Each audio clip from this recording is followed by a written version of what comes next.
ജയസൂര്യ, എങ്ങനെയാണ് ഇതിനെയൊക്കെ നോക്കി കാണേണ്ടത്? ആരോഗ്യ സംവിധാനത്തെ കുറിച്ച് അവർ പറഞ്ഞു വെക്കുന്നുണ്ട്. അതായത് കഴിഞ്ഞ തവണ 99 സീറ്റായിരുന്നുവെങ്കിൽ ഇത്തവണ 99-ൽ നിന്ന് അല്പമൊന്ന് കുറയും. ഒരു 75 സീറ്റൊക്കെ പറഞ്ഞു വെക്കുന്നുണ്ട്, അവർ അവകാശവാദമായി ഉന്നയിക്കുന്നുണ്ട്.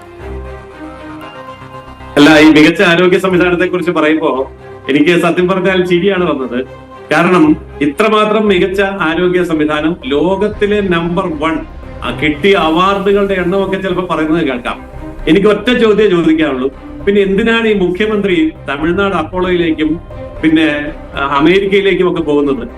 ഒരു തവണയെങ്കിലും ഒരു കാര്യത്തിനെങ്കിലും മുഖ്യമന്ത്രി ഒരു ഗവൺമെന്റ് ഹോസ്പിറ്റലിൽ അല്ലെങ്കിൽ മെഡിക്കൽ കോളേജിൽ ഒന്ന് കയറിയ ചരിത്രം കാണിക്കാൻ പറ്റുമോ? എന്നിട്ട് പറയുകയാണെങ്കിൽ നമുക്ക് മനസ്സിലാകാം. അപ്പൊ മുഖ്യമന്ത്രിക്ക് വിശ്വാസമില്ല. മന്ത്രിസഭാംഗങ്ങൾ ആരെങ്കിലും ഇതുപോലെ ആശുപത്രിയിൽ, അവർക്ക് വിശ്വാസമില്ല. അവരൊക്കെ വിദേശത്ത് പോവുക, എന്നിട്ട് സാധാരണക്കാരൻ പാമ്പുകടിയും പട്ടുകടിയും ഏറ്റ് സർക്കാർ ആശുപത്രിയിൽ ചെല്ലുമ്പം അവിടെ പറയുന്നത് എന്താ? അടുത്ത സ്ഥലത്തേക്ക് റെഫർ ചെയ്യുക. ഇവിടെ മരുന്നില്ല, മരുന്നുണ്ടെങ്കിൽ ഡോക്ടറില്ല, മരുന്നും ഡോക്ടർ ഉണ്ടെങ്കിൽ ബാക്കി സംവിധാനങ്ങളില്ല. അതുകൊണ്ട് നിങ്ങൾ അടുത്ത സ്ഥലത്തേക്ക് പോവുക ജീവൻ രക്ഷിക്കാൻ. ഇത് കേരളം അനുഭവിച്ചുകൊണ്ടിരിക്കുന്ന കാര്യമല്ലേ?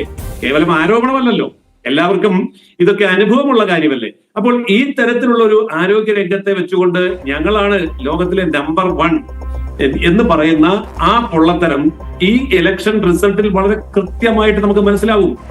കാരണം കേരളത്തിന്റെ ഇദ്ദേഹം പറഞ്ഞ പല കാര്യങ്ങളും കേൾക്കുമ്പോ എനിക്ക് വലിയ സന്തോഷമുണ്ട്. അതെന്താണെന്നറിയാമോ? നമുക്കിവിടെ അരി കിട്ടുന്നുണ്ട് എന്ന് പറയുമ്പോ കേന്ദ്ര അരി കൊടുക്കുന്നുണ്ട്, അതുകൊണ്ടാണ് ഇവിടെ കിട്ടുന്നത്. ആരോഗ്യ സംവിധാനത്തെ സംബന്ധിച്ച് പറയുമ്പോൾ കേന്ദ്ര ഫണ്ട് ഉപയോഗിച്ച് കാര്യങ്ങൾ ചെയ്യുന്നു. പക്ഷെ അവിടെ പോലും ആയുഷ്മാൻ ആരോഗ്യ മന്ദിറിലെ മന്ത്രം എന്ന് പറയുന്നത് ഹിന്ദു വർഗീയതയാണ് എന്ന് പറഞ്ഞ് 2.5 കൊല്ലക്കാലം 6000 കോടി രൂപ കേന്ദ്രം തരാമെന്ന് പറഞ്ഞ പൈസ വേണ്ടാന്ന് പറഞ്ഞ സംസ്ഥാന സർക്കാരാണ് കേരളം ഭരിച്ചത്. എന്നിട്ട് അവസാനം ഡോക്ടർക്ക് കൊടുക്കാൻ ശമ്പളമില്ല, നേഴ്സിന് ശമ്പളമില്ല, തൂർപ്പുകാരന് പോലും ശമ്പളമില്ലാത്ത അവസ്ഥ വന്നപ്പോ അതേ ആയുഷ്മാൻ ആരോഗ്യ മന്ത്രം ഹിന്ദിയിലും ഇംഗ്ലീഷിലും മലയാളത്തിലും എല്ലാ ആശുപത്രിയിലും എഴുതി വെച്ചിട്ട് ഇപ്പോൾ ആ പഴയ കുടിശ്ശികയും കൂടി തരുമോ എന്ന് ചോദിച്ച് കേന്ദ്രത്തിന് പുറകെ നടക്കുകയാണ്. അതായത് വികസനോന്മുഖമായിട്ടുള്ള പദ്ധതികളും കാര്യങ്ങളും പണവും തരാമെന്ന് പറയുന്ന കേന്ദ്രത്തോട് നിങ്ങളുടെ പണം വർഗീയ പണമാണ്. മുഖ്യമന്ത്രിയും ആരോഗ്യമന്ത്രിയും വളരെ വ്യക്തമായി പറഞ്ഞ കാര്യമാണ് ഞാൻ ഈ സൂചിപ്പിക്കുന്നത്.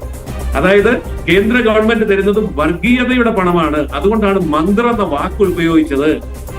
ഞങ്ങൾക്ക് പണം വേണ്ട എന്ന് പറഞ്ഞ് കേരളത്തിന്റെ ആരോഗ്യ രംഗത്തെ തകർത്ത സർക്കാർ ആ പറഞ്ഞതിൽ ആത്മാർത്ഥത ഉണ്ടായിരുന്നെങ്കിൽ 2.5 കൊല്ലം കഴിഞ്ഞ് അതേ മന്ത്രം എന്ന വാക്ക് എഴുതി വെക്കുമായിരുന്നില്ലല്ലോ.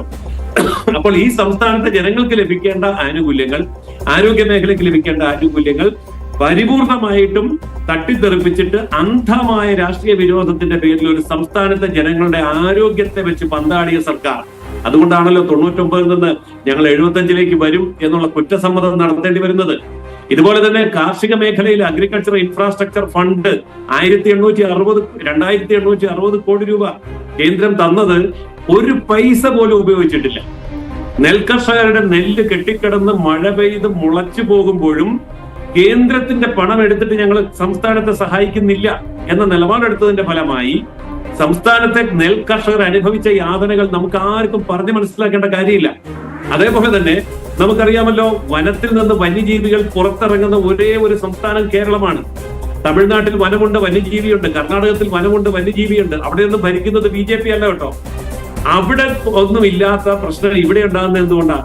എല്ലാ വർഷവും 77 കോടി രൂപ കേന്ദ്ര ഗവൺമെന്റ് വനം വന്യജീവി സംരക്ഷണത്തിന് വേണ്ടി സംസ്ഥാന ഗവൺമെന്റിനെ ഏൽപ്പിക്കുന്നുണ്ട്. അതിൽ ഒരു പൈസ പോലും വിനിയോഗിച്ചില്ല. ആക്ഷേപം കൂടി വന്നപ്പോൾ കഴിഞ്ഞ തവണ 2 ജീപ്പ് മേടിച്ചു. ഇവിടെ എന്ത് അവഗണന ഉണ്ടായാലും പരാതിപ്പെടാൻ മൃഗങ്ങൾക്ക് പറ്റില്ലല്ലോ, മനുഷ്യൻ വേണ്ടേ? അപ്പോൾ 5 വർഷം കൂടുമ്പോൾ വനം വന്യജീവി പ്രോജക്റ്റുകൾക്ക് വേണ്ടി 500 കോടി രൂപ കേന്ദ്രം തരാം. പക്ഷെ വേണ്ട, കാരണം കഴിഞ്ഞ 5 കൊല്ലം ഒന്നും ഉപയോഗിച്ചിട്ടില്ല, ലാപ്സാക്കി കളഞ്ഞു.